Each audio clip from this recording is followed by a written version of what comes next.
ದೇಶಾದ್ಯಂತ ಸುದ್ದಿಯಾಗುತ್ತಿರುವ ಬೀದಿ ನಾಯಿಗಳ ದಾಳಿ ಪ್ರಕರಣಗಳ ಬಗ್ಗೆ ಸುಪ್ರೀಂ ಕೋರ್ಟ್ ಮತ್ತೊಂದು ಆದೇಶ ಪ್ರಕಟಿಸಿದೆ. ನಾಯಿ ದಾಳಿಯ ಬೆದರಿಕೆ ಇಲ್ಲದೆ ಬದುಕುವ ಸ್ವಾತಂತ್ರ್ಯವು ಘನತೆಯಿಂದ ಬದುಕುವ ಹಕ್ಕಿನಲ್ಲಿ ಸೇರಿದೆ ಅಂತ ಸುಪ್ರೀಂ ಕೋರ್ಟ್ ಹೇಳಿದ್ದು, ಬೀದಿ ನಾಯಿಗಳ ಸ್ಥಳಾಂತರ ಮತ್ತು ಸಂತಾನ ಹರಣ ಚಿಕಿತ್ಸೆ ಕುರಿತು ತನ್ನ ಹಿಂದಿನ ಆದೇಶವನ್ನು ಹಿಂಪಡೆಯಲು ನಿರಾಕರಿಸಿದೆ. ಜೊತೆಗೆ ಅಗತ್ಯವಿದ್ದರೆ ಆಕ್ರಮಣಕಾರಿ ಬೀದಿ ನಾಯಿಗಳನ್ನು ಕೊಲ್ಲುವುದಕ್ಕೂ ಅಧಿಕಾರಿಗಳಿಗೆ ಅನುಮತಿ ಕೊಟ್ಟಿದ್ದು, ಬೀದಿ ನಾಯಿಗಳನ್ನು ನಿಭಾಯಿಸಲು ಭಾರತೀಯ ಪ್ರಾಣಿ ಕಲ್ಯಾಣ ಮಂಡಳಿ ಹೊರಡಿಸಿದ್ದ ಎಸ್ಒಪಿಗಳ ಸಿಂಧುತ್ವ ಪ್ರಶ್ನಿಸುವ ಅರ್ಜಿಗಳನ್ನು ಕೋರ್ಟ್ ತಿರಸ್ಕರಿಸಿದೆ. ಬೀದಿ ನಾಯಿಗಳ ಸಂಖ್ಯೆಯನ್ನು ನಿಯಂತ್ರಿಸಲು ರಾಜ್ಯಗಳು ಮತ್ತು ಕೇಂದ್ರಾಡಳಿತ ಪ್ರದೇಶಗಳು ಸೂಕ್ತ ಕ್ರಮ ಕೈಗೊಂಡಿಲ್ಲ ಅಂತಲೂ ಸುಪ್ರೀಂ ಕೋರ್ಟ್ ಹೇಳಿದೆ. ಬೀದಿ ನಾಯಿ ನಿರ್ವಹಣೆಗೆ ಮೂಲಸೌಕರ್ಯ ಬಲಪಡಿಸುವುದಕ್ಕೆ ಮತ್ತು ಪ್ರಾಣಿ ಜನನ ನಿಯಂತ್ರಣ ನಿಯಮಗಳ ಸರಿಯಾದ ಅನುಷ್ಠಾನ ಖಚಿತಪಡಿಸಿಕೊಳ್ಳಲು ಸುಪ್ರೀಂ ಕೋರ್ಟ್ ರಾಜ್ಯಗಳು ಶಾಸನಬದ್ಧ ಸಂಸ್ಥೆಗಳಿಗೆ ಹೊಸ ನಿರ್ದೇಶನಗಳನ್ನು ಕೊಟ್ಟಿದೆ. ಸುಪ್ರೀಂ ಕೋರ್ಟ್ನ ಈ ಆದೇಶದ ಬಗ್ಗೆ ಕೆಲವು ಪ್ರಾಣಿಪ್ರಿಯರು ಕಳವಳ ವ್ಯಕ್ತಪಡಿಸಿದ್ದಾರೆ.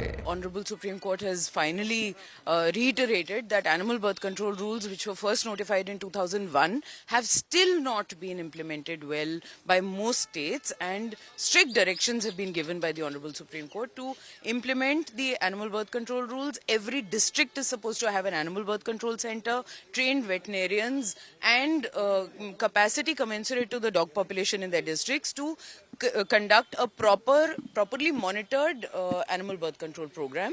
The high courts are now supposed to collect compliance reports from the state governments. आज का जो ऑर्डर है, सबसे अहम बात उसमें ये है कि सुप्रीम कोर्ट ने बहुत क्लियरली जिम्मेदारी, ये जो संकट हमारे ऊपर जो हम अभी सब फेस कर रहे हैं और हमको डर है कि पब्लिक सेफ नहीं है, ये इसलिए हो रहा है क्योंकि इतने सालों से 2001 से जब से एबीसी रूल्स पहले बने थे, सरकारों और हमारे नगर निगम और नगर पालिकाओं ने अपना काम नहीं किया है. बहुत क्लियरली सुप्रीम कोर्ट ने यही कहा है और ये कहा है कि उन्हें अब इस चीज के लिए जवाबदेही होना पड़ेगा और हाई कोर्ट्स के थ्रू उन्हें अपना प्रोग्रेस दिखाना पड़ेगा कि हम एबीसी ठीक से कर रहे हैं. आज सुप्रीम कोर्ट ने बात चालू करी, जजमेंट अपना प्रोनाउंसमेंट चालू किया.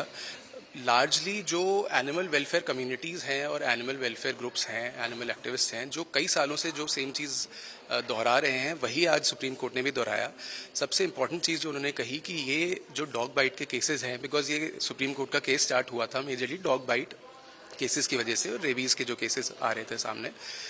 सुप्रीम कोर्ट ने कहा कि ये एक सिस्टमिक फेलियर है, ये पूरा सरकार का फेलियर है कि रूल्स बने हुए हैं, एबीसी रूल्स हैं इन प्लेस, पर उनकी इम्प्लीमेंटेशन प्रॉपर तरीके से नहीं हो पा रही.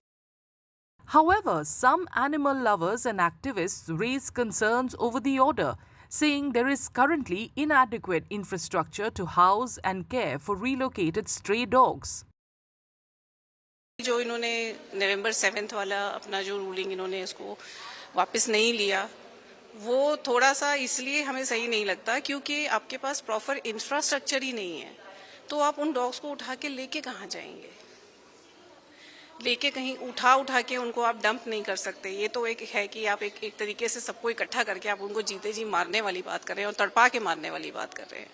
प्रॉपर इंफ्रास्ट्रक्चर नहीं है और आप ऐसे एकदम ब्लैंकेट रूल दे रहे हैं कि इनको उठाइए वहाँ से.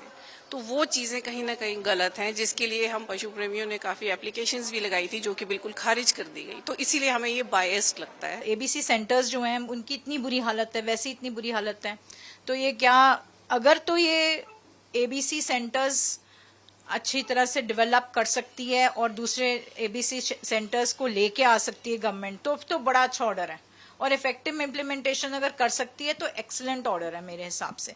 लेकिन ये होगा नहीं कुछ भी, जिस तरह से, मैं नेगेटिव नहीं बन रही हूँ, लेकिन ये कुछ जिस तरह से इन्होंने ऑर्डर पास किया है, अगर इसका इम्प्लीमेंटेशन हो जाए तो वेरी गुड. नहीं होगा, they have abdicated responsibility and said अब जाना है तो go to high courts. They have just simply said that what we said in November should be done. Now nobody did anything from November to now. It has been 6 months. Not a single ABC center has been made. Not a single shelter has been made. No hospital, no bus stop, nothing, no schools, no colleges. Nobody has removed the dogs because they cannot. They cannot. This is technically not feasible. And I think in these 6 months, the Supreme Court has realized that there has been a national non-compliance.